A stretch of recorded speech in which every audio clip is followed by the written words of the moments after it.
Hey everybody, what's going on? Welcome to an all-new Talkin Movies. As always, I am your host, the real Geno Reynolds, and it is double feature time. Today we'll be taking a look at Johnny English Strikes Again and London Fields, and I will warn you there will be spoilers for these reviews.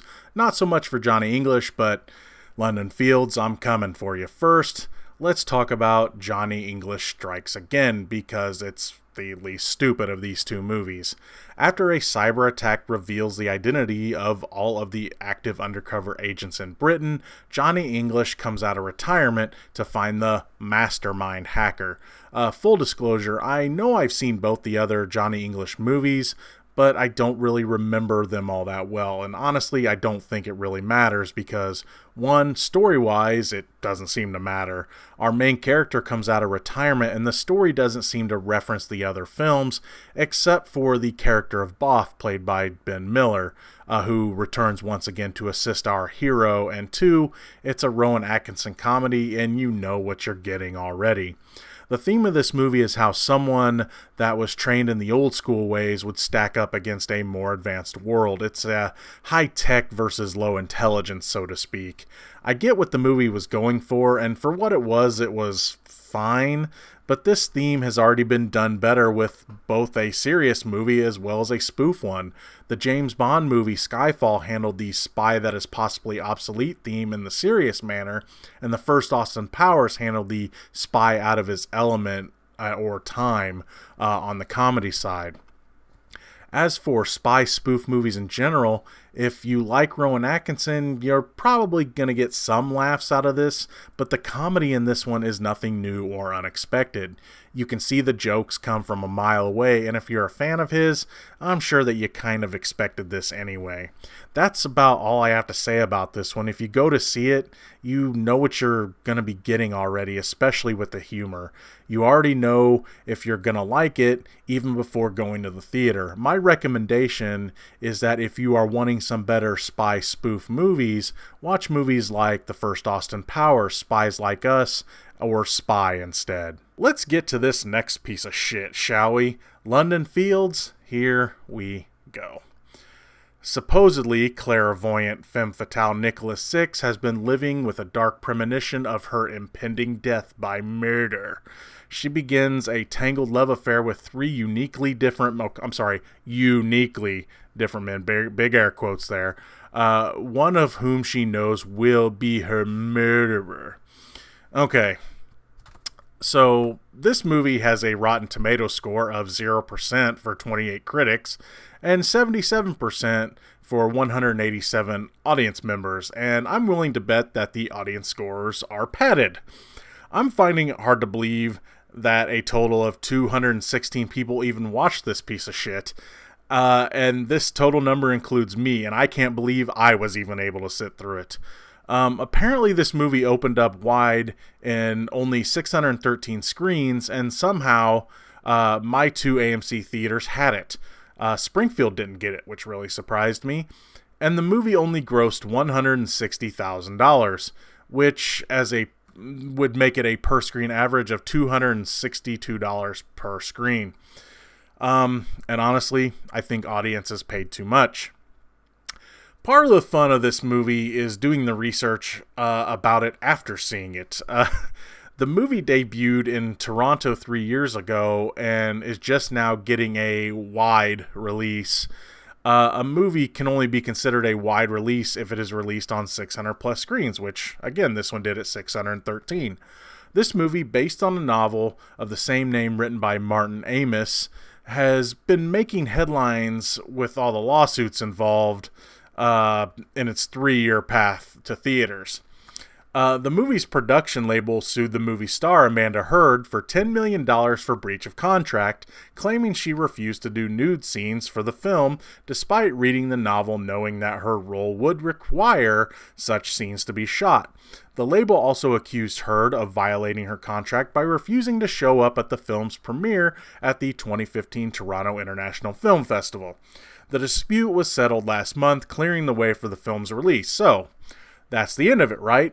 Not by a long shot. The production company itself is now being sued by director Matthew Cullen, who accused the producers of tampering with his final cut. The movie's producers countered that Cullen did not deliver the film under budget and on time, and accused Cullen of conspiring with Hurd to interfere with the producer's cut of the film. While Cullen's cut was the one released in theaters this weekend, the lawsuit is still going to be going to trial this February. So, that's all the issues, right? Hell no. The movie also stars Amber Heard's ex-husband, Johnny Depp, who she has accused of domestic violence, accusations that he has repeatedly denied, by the way.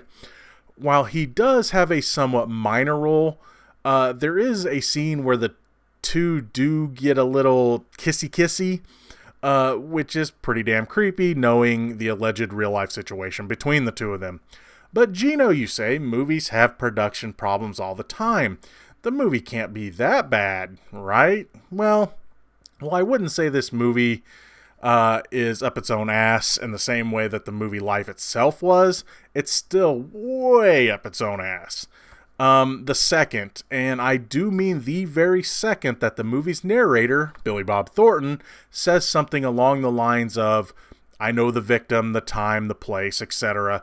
I said to myself," sarcastically of course, "gee, I wonder who is going to be the killer. It couldn't be, perhaps you, could it be, Billy Bob?" And of effing course it is. The movie tries to trick you into believing that Thornton is the hero of the story, but of course he is the villain in the end.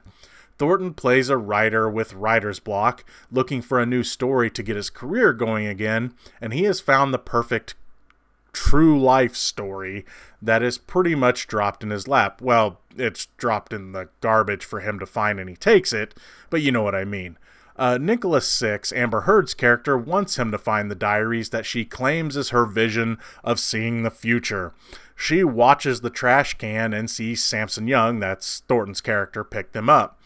You know she's playing him for a sucker the moment we meet her character. She walks into a pub with her cleavage hanging out of a funeral dress and has the three main characters, two of whom she reveals later could be her killer, drooling all over her. I guess I need to introduce the other two possible killers, big air quotes again, because we as a smart moviegoer already know it's Billy Bob. First, there is the in-debt aspiring dart player Keith Talent. Next, there is the dead-inside rich boy Guy Clinch. God, these names are stupid. Both of these characters are married, so Nicola plays with their minds and later, well, other things, to get them to do what she wants, which I'm still really not clear why she's doing what she's doing and what her endgame really is, other than dying, I guess. For the dart player, she tries to get him to believe that he is a star in the dart playing world, and also helps him get out of debt with loan shark and fellow dart player Chick Purchase, played by alleged Amber Heard beater Johnny Depp. Seriously, did the book's author Martin Amis just throw freaking darts at a board full of names to get some of these character names? Anyway, she acts all dirty with him. As for seducing the rich boy, she acts like an innocent virgin good girl and former nun that he can help fall in love with and get away from his horrible married life and little shit kid. No, seriously, this kid runs around the whole movie in, I think it's a dinosaur suit, and wrecks stuff all the time he's on screen. Rich boy just needs to man up and be a dad, but that's more thought than I really want to put into this movie's plot in this review, so moving on. All the while, Billy Bob is writing everything that is going on and calling it fiction. Oh, and by the way, he's dying. When I learned that, I knew that he was the killer for certain. Of course, Nicholas seems to be really falling for him, which at first he puts an end to, but eventually, because, well, he's Billy Bob Thornton, he gets with Nicola and, of course, falls right into her trap. As he's writing the book, he keeps sending the chapters to his publisher, which ends up either being his ex-wife or a former lover or something, because she accuses him of writing about her, asking if she's Nicola.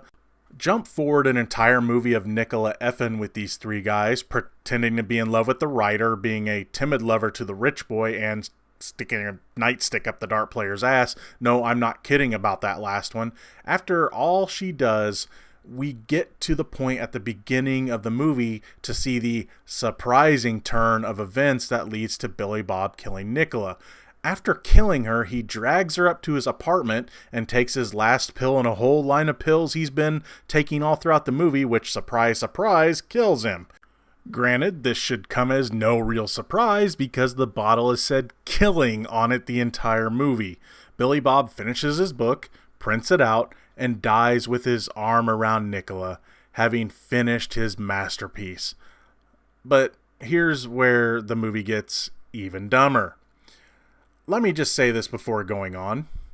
One does not hire Jason Isaacs for a movie unless one plans on using Jason Isaacs. You see, Isaacs plays a fellow author that has traded apartments with Billy Bob Thornton at the beginning of the movie. Billy Bob comes to London, and Jason Isaacs goes to Hell's Kitchen. All throughout the movie, Mark Asprey, that's Isaacs' character, who I honestly believe is supposed to be a stand-in for the real book's author Martin Amis, he keeps leaving Billy Bob messages on the answering machine. And in a way, these messages poke the bear.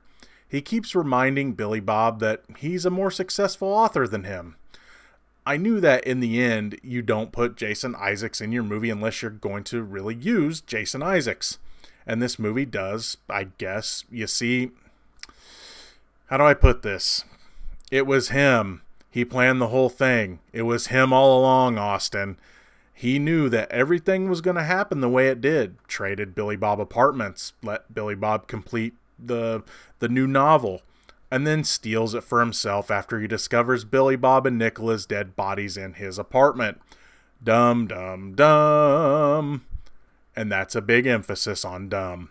Oh, and this movie has the balls to put in a somewhat mid-credit scene where Isaac's character is on a talk show talking about how the book is different than anything he's ever written. And here's something else I want to address. This movie banks on people being sexually attracted to Amber Heard the entire movie to drive the story along. Now, don't get me wrong, I think she's very attractive. I'm not really the biggest fan of her acting, only really liking a few movies that she's had prominent roles in, Drive Angry being the only one I can really think of off the top of my head. My issue with how she's portrayed isn't if she's attractive or not, but how there's no real build-up to her sexuality. Her character's sexuality is pretty much on the entire movie. If she's not half naked or has her cleavage on display in a scene, she's at the very least being flirty. If you are wanting your character to build up her desire character-wise in a movie, you can't go from 0 to 100 in a second. Her being this way made her character seem ridiculous, desperate, and undesirable, which is not what the movie is going for. Here's where I'll give Heard some credit. If she would have done the nude scenes, it would have probably been worse. There is a scene where there is some nudity with the character, but knowing that she refused to do these scenes, I'm really not sure if it's her or not. So, if you couldn't already tell, this movie is fantastic and everyone should go see it. No, I'm kidding, of course. This movie is overly self-indulgent, predictable, undesirable in its sexuality, and a bore to sit through. Also, at just about 2 hours, you'll feel like you've been in the theaters too long after about a minute of the movie's runtime. I was thankfully the only one in the theater I went to, because my impatient pacing and groaning throughout the movie would have probably been disturbing to others in the theater, if, again, there was anyone else willing to sit through this shit. That's going to be all for this edition of Talkin Movies. If you like what you've heard here, please subscribe to the Real Geno YouTube channel, like this video, and if you have anything to say about these movies, please feel free to leave a comment in the section below. Until next time, I'm your host, the Real Geno, Geno Reynolds. See you later.